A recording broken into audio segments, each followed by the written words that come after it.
নমস্কার বন্ধুরা, ইতিহাসের রীতিকথার নতুন পর্বে আপনাদের সকলকে স্বাগত। বৈশাখ মাসের শুক্লপক্ষের তৃতীয়া তিথি সনাতন হিন্দু ধর্মে অক্ষয় তৃতীয়া নামেই পরিচিত। এটি হিন্দুদের কাছে অত্যন্ত পবিত্র একটি তিথি। বছরে বেশ কয়েকটি তিথি রয়েছে যে তিথিগুলি খুবই পবিত্র, তার মধ্যে অক্ষয় তৃতীয়া অন্যতম। আরও একটি তিথি রয়েছে, সেটি হলো ধনতেরাস। বলা হয় এই শুভ তিথিতে যে কোনো ধরনের শুভ কাজ শুরু করা যায়। গৃহপ্রবেশ, যানবাহন কেনা, নতুন ব্যবসা শুরু করা, সকল কিছুর জন্যই অত্যন্ত শুভ তিথি হলো অক্ষয় তৃতীয়া। আমাদের হিন্দু ধর্মের মাহাত্ম্য অনুসারে অক্ষয় তৃতীয়ার দিনেই শ্রী শ্রী গঙ্গা দেবীর মর্তে অবতরণ হয়েছিল। ভগবান শ্রীকৃষ্ণের চন্দনযাত্রা উৎসব অনুষ্ঠিত হয়। পুরী ধামে জগন্নাথ দেবের 21 দিনব্যাপী চন্দন যাত্রা উৎসবের সূচনা হয়। সত্যযুগের অবসান হয়ে ত্রেতা যুগের সূচনা হয়েছে এই দিনেই। এই দিনেই ভগবান বিষ্ণুর অবতার শ্রী শ্রী পরশুরাম দেবের আবির্ভাব হয়েছিল। আবার এই অক্ষয় তৃতীয়া তিথিতেই মহাভারতের রচয়িতা শ্রী শ্রী ব্যাসদেব গণেশজিকে মহাভারতের কাহিনী বলতে শুরু করেছিলেন। আর এই অক্ষয় তৃতীয়ার দিনে বাড়িতে লক্ষ্মী গণেশের পুজো করেন বহু ভক্তরা, দোকানেও করে থাকেন। অক্ষয় তৃতীয়ার দিনে ভগবান শ্রীহরিরও অর্চনা করা হয়। বলা হয় এই তিথিতে, এই শুভ দিনে যদি লক্ষ্মী নারায়ণের পুজো হয় বা লক্ষ্মীজি এবং গণেশজির অর্চনা করা যায়, তবে সংসারে কখনো দারিদ্রতা আসে না এবং এই শুভ কর্মের জন্য এই শুভ কর্মের ফল অক্ষয় হয়ে থাকে। অক্ষয় তৃতীয়া তিথিতে সনাতনীরা পবিত্র নদীতে স্নানও করে এবং নিজেদের সাধ্য অনুসারে দানও করেন। আজকের পর্বে আমরা জানব অক্ষয় তৃতীয়া তিথিতে গণেশজির পুজোর কয়েকটি উপায়। এই সাধারণ উপায়ের মাধ্যমে আপনার সংসারের অর্থের অভাব তো মিটবেই, দারিদ্রতা দূর হবে, সাথে সাথে বাধা বিপত্তিও কাটবে। গণেশজিকে বলা হয় বিঘ্নহন্তা। হিন্দু ধর্মে প্রত্যেকটি পুজোতে তার পুজো সবার আগে করা হয়। যে কোনো পুজো, ব্রত, অনুষ্ঠান শুরুর আগে গণেশজির অর্চনা করা হয়, যাতে সেই কাজ নির্বিঘ্নে সম্পন্ন হয়। আর অক্ষয় তৃতীয়াতে তো গণেশজির অর্চনা বহু ব্যক্তিরা করে থাকেন।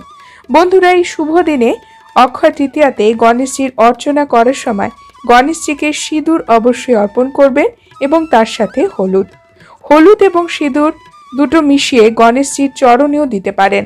এটিও শুভ বলে মনে করা হয়। অক্ষয় তৃতীয়ার দিনে গণেশজিকে তার পছন্দের লাল রঙের ফুল দিয়ে অর্চনা করতে পারেন। 108টি জবা ফুল দিয়ে মালা তৈরি করে গণেশজিকে অর্পণ করতে পারেন। অক্ষয় তৃতীয়ার দিনে লাল চন্দনের তিলক অবশ্যই নিজে ধারণ করবেন এবং গণেশজির পুজোতে গণেশজিকেও তিলক দেবেন লাল রঙের। এই লাল রঙের তিলক চন্দন দিয়েও দিতে পারেন। অক্ষয় তৃতীয়া তিথিতে গণেশজিকে তার পছন্দের মোদক অর্পণ করুন অথবা লাড্ডু অর্পণ করুন।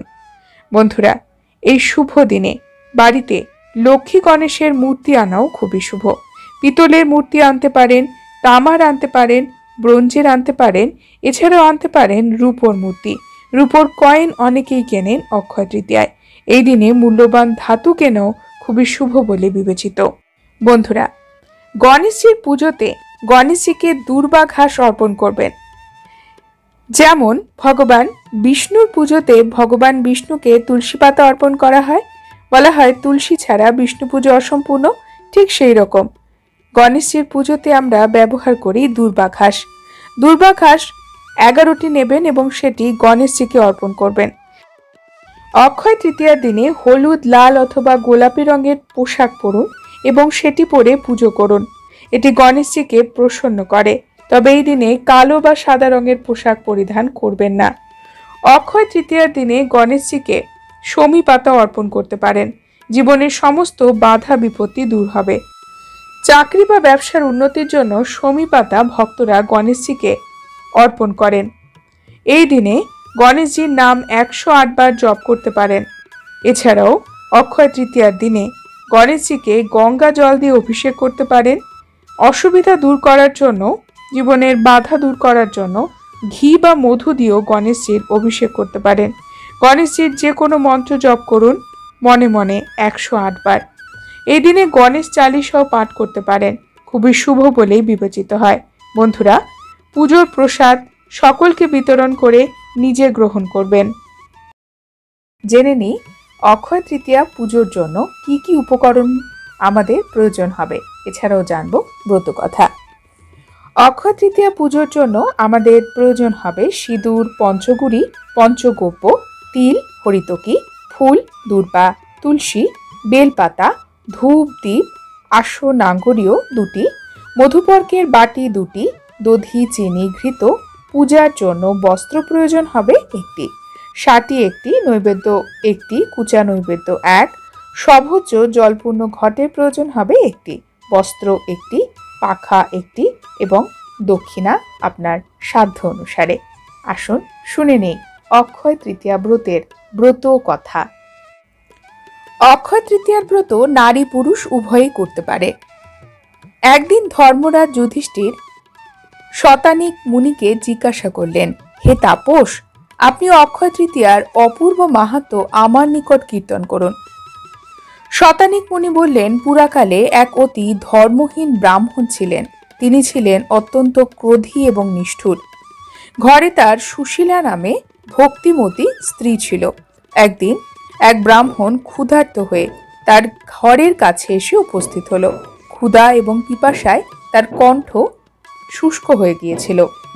অতি কষ্টে সে প্রার্থনা করল সেই ব্রাহ্মণের কাছে, মহাশয়, কিঞ্চিত অন্ন এবং একটু জল আমাকে খাওয়াতে পারেন, আমার প্রাণ রক্ষা হবে। সেই উগ্রমূর্তি ব্রাহ্মণ সে ব্যক্তিকে বললেন, যা যা, এখান থেকে চলে যা, অন্য জায়গায় চেষ্টা কর, আমার ঘরে অন্ন জল কিছুই নেই, এখানে বসার আসনও নেই। অতিথি ব্রাহ্মণ বিষণ্ণ হয়ে চলে যাচ্ছিল। এমন সময় ওই ধর্মহীন ব্রাহ্মণের স্ত্রী এসে সে অতিথি ব্রাহ্মণকে মিষ্ট ভাষায় বললেন, প্রভু, আপনি রুষ্ট হয়ে চলে যাবেন না, আপনি দাঁড়ান, আমি আপনাকে অন্ন জল প্রদান করছি। পরে স্বামীর দিকে ফিরে বললেন, যদি তোমার ঘরে অতিথি আসে এবং সে যদি বিষণ্ণ মুখে চলে যায়, তবে তোমার এই গৃহ, এই ঐশ্বর্যের কি প্রয়োজন? অতিথি সেবাই মানুষের প্রধান ধর্ম। তৎপরে অতিথিকে অন্ন জল প্রদান করলেন সেই নারী। তিথি মাহাত্ম্যে সেই দিনটি ছিল অক্ষয় তৃতীয়ার দিন। কিছুদিন পরে সেই ব্রাহ্মণের মৃত্যু হলো। যমদূতেরা তাকে যমালয়ে নিয়ে গিয়ে নরক কুণ্ডে নিক্ষেপ করে তার কৃতকর্মের জন্য ভীষণ দণ্ড দিতে লাগলো। তখন ব্রাহ্মণ যন্ত্রণায় কাতর হয়ে জল জল করে চিৎকার করতে লাগলো। যমদূতেরা তখন তাকে বললেন, রে দুর্মুখ, তুই জীবিত অবস্থায় এক ব্রাহ্মণ অতিথিকে জল দিতে চাসনি, এখন তার প্রায়শ্চিত্ত ভোগ কর। তারপর যমদূতেরা ব্রাহ্মণকে যমরাজের নিকট উপস্থিত করল। যমরাজ সেই ব্রাহ্মণের আদ্যপান্ত অবলোকন করে যমদূতেদের বললেন, ওকে ছেড়ে দাও। ব্রাহ্মণ অতি পুণ্যবান, কারণ তার স্ত্রী বৈশাখ মাসের শুক্লা তৃতীয়া অক্ষয় তৃতীয়াতে ক্ষুধার্ত এবং তৃষ্ণার্ত অতিথিকে অন্ন জল দান করেছিল। তাই উক্ত তিথিতে অন্ন জল দান করায় তার স্ত্রী বৈকুণ্ঠ লাভ করেছে। পুণ্যবতী স্ত্রীর পুণ্য ব্রাহ্মণকেও স্পর্শ করেছে। তখন যমদূতেরা ব্রাহ্মণকে ছেড়ে দিলেন। স্ত্রী কিংবা পুরুষ যেই এই ব্রত পালন করবে, পরলোকে তিনি বৈকুণ্ঠে আনন্দময় চিত্তে গমন করবে। অথ অক্ষয় তৃতীয়ার ব্রত কথা এখানেই সমাপ্ত।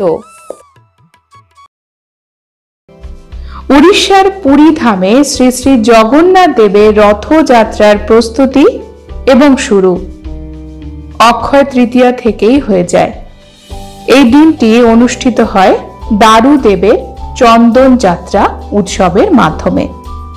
এই দিনে শ্রী জগন্নাথ, বলভদ্র, সুভদ্রার দেহে চন্দন লেপন করা হয়, শুধু চোখ বাদ দিয়ে। নতুন বস্ত্রে সুসজ্জিত করা হয় তাদের। বিগ্রহ মূর্তি নিয়ে শোভাযাত্রার সূচনা হয়। এই উৎসবকে চন্দন যাত্রা ছাড়াও গন্ধলেপন যাত্রাও বলে। ভরা গ্রীষ্ম মাসে বিগ্রহের তপ্ত দেহকে স্বস্তি দিতে চন্দনের লেপন দেওয়া হয়। 2 পর্বে 21 দিন ধরে এই উৎসব চলে। প্রথম পর্বে অক্ষয় তৃতীয়ার তিথিতে জগন্নাথ, বলভদ্র, সুভদ্রা পঞ্চপাণ্ডব মানে পঞ্চলিঙ্গ নিয়ে মন্দিরের সিংহদুয়ার থেকে শোভাযাত্রার সূচনা হয় পুষ্করিণী নরেন্দ্র তীর্থ পর্যন্ত। সেখানে চলে নৌকা বিহার। এই পর্বকে বলা হয় বাহার চন্দন। পরবর্তী 21 দিন আচার অনুষ্ঠান হয় মন্দিরের ভেতরেই। মায়াপুরের ইস্কন মন্দিরেও অনুষ্ঠিত হয় চন্দন যাত্রা উৎসব। অক্ষয় তৃতীয়ার দিন শুরু হয়ে শেষ হয় বৈশাখী পূর্ণিমার দিন। উৎসবের এক সপ্তাহ আগে থেকেই ভক্তরা চন্দন তৈরিতে মেতে ওঠেন। ভগবান শ্রী শ্রী জগন্নাথ দেব এই দিনেই রাজা ইন্দ্রদম্নুকে চন্দন যাত্রা মহোৎসব পালন করার জন্য সরাসরি নির্দেশ দিয়েছিলেন। ভগবানের অঙ্গ লেপন এক ধরনের ভক্তিমূলক কর্ম এবং চন্দন হল সর্বশ্রেষ্ঠ প্রলেপন। যেহেতু ভারতে বৈশাখ মাস অত্যন্ত উষ্ণ থাকে, গরম থাকে, তাই চন্দনের শীতল গুণ ভগবানকে আনন্দ প্রদান করে।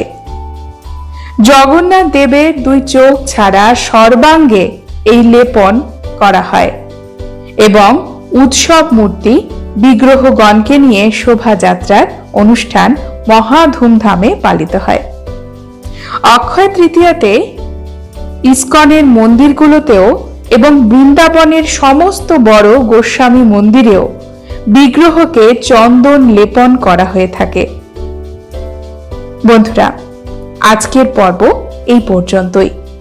পরবর্তী পর্বে নতুন একটি বিষয় নিয়ে আপনাদের সঙ্গে কথা হবে। ততক্ষণ সকলে সুস্থ থাকুন, ভালো থাকুন।